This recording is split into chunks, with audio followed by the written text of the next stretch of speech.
যারা নতুন export import ব্যবসায় আসতে চাইছেন বা এক্সপোর্ট ইম্পোর্ট ট্রেনিং নিয়ে রেখেছেন এবং যারা ইম্পোর্ট এক্সপোর্ট ব্যবসার ইউটিউব ভিডিও দেখে মোটিভেট হচ্ছেন, তাদের জন্য কিছু গুরুত্বপূর্ণ বিষয় যেটা আপনাদের আজকে জানাবো। তো এই ব্যবসার দুটো দিক, যেটা হচ্ছে একটা ভালো, একটা হচ্ছে মন্দ। মন্দ ঠিক নয়, যেটা হচ্ছে মন্দটাকে আমরা বলতে চাইছি রিস্ক বা চ্যালেঞ্জের দিক। এক নম্বর ভালো দিকগুলো কি সেগুলো জানবো। সেটা হচ্ছে বিশাল সুযোগ। সেটা কি?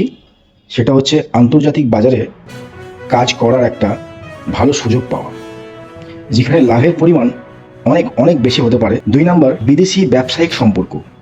এটা হচ্ছে নতুন নতুন দেশের ব্যবসায়ীদের সঙ্গে যোগাযোগ করা, যেটা ভবিষ্যতে বড় চুক্তিতে রূপান্তরিত হতে পারে। 3 নম্বর নতুন অভিজ্ঞতা ও জ্ঞান।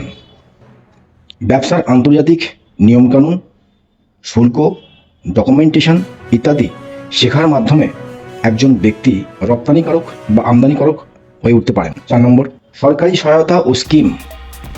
ভারত সরকার নতুন রপ্তানিকারকদের জন্য নানা স্কিম চালু করেছেন, যেমন ডিজিএফটি রেজিস্ট্রেশন, রোড ট্যাপ, ইসিজিসি ইত্যাদি। এবার আমি আপনাদের বলবো যা হতে পারে চ্যালেঞ্জের দিকটা বা সমস্যার দিক।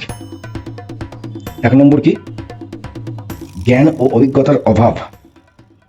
শুরুতে রপ্তানি আমদানির নিয়ম না বোঝার কারণে ভুল হতে পারে, যেমন ভুল ডকুমেন্টেশন, ভুল এইচএস কোড ইত্যাদি। 2 নম্বর ঠকবার সম্ভাবনা। অভিজ্ঞতার অভাবে অনেক সময় বিদেশি বা স্থানীয় এজেন্টরা নতুন ব্যবসায়ীদের ঠকাতে পারে। 3 নম্বর লজিস্টিক ও কাস্টমস ক্লিয়ার। লজিস্টিক ও কাস্টম সমস্যায় পড়া, শিপমেন্ট দেরি, পণ্য আটকে যাওয়া, কাস্টম ক্লিয়ারেন্স সমস্যা ইত্যাদি হতে পারে। 4 নম্বর অর্থনৈতিক ঝুঁকি। আগেই পেমেন্ট না পাওয়া, এলসি না বুঝে চুক্তি করা ইত্যাদি ঝুঁকি থাকে। তো আমাদের কি করা উচিত? প্রশিক্ষণ নেওয়া, অনলাইন বা অফলাইনে। একজন অভিজ্ঞ এক্সপার্ট বা কনসালট্যান্ট এর সাথে পরামর্শ করুন। এখানে একটা সমস্যা আছে, যেটা হচ্ছে ট্রেনিংটা কোন জায়গায় নেব।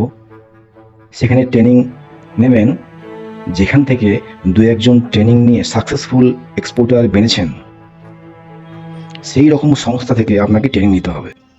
শুধুমাত্র তাদের কথায় বিশ্বাস করবেন না, এটা আপনাকে যাচাই করে দেখতে হবে, না হলে কিন্তু এখানে ঠকতে পারেন আপনি।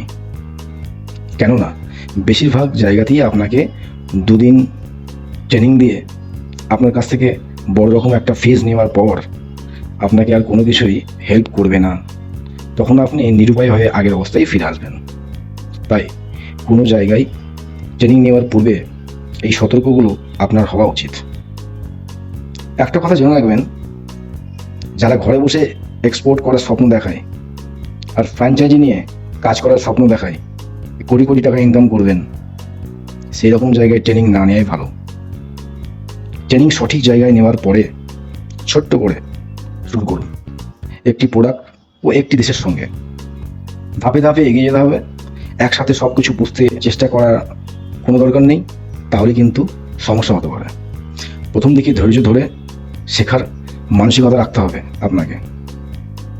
একবার অভিজ্ঞতা হয়ে গেলে এই ব্যবসা অনেক লাভজনক ও সম্মানজনক হয়ে উঠবে আপনার কাছে। আমি একটা উদাহরণস্বরূপ আপনাদের একটা ধারণা দিতে পারি। যেহেতু আমরা পশ্চিমবঙ্গে বাস করি, তো আমাদের এখানে এগ্রিকালচারাল প্রোডাক্টের উপর অনেকটা সুবিধা আছে। তো এরপর নেক্সট ভিডিও কিসের উপর দেখতে চান তা নিয়ে একটা আমি ভিডিও করতেই পারি, যদি আপনারা কমেন্ট করেন। ধন্যবাদ।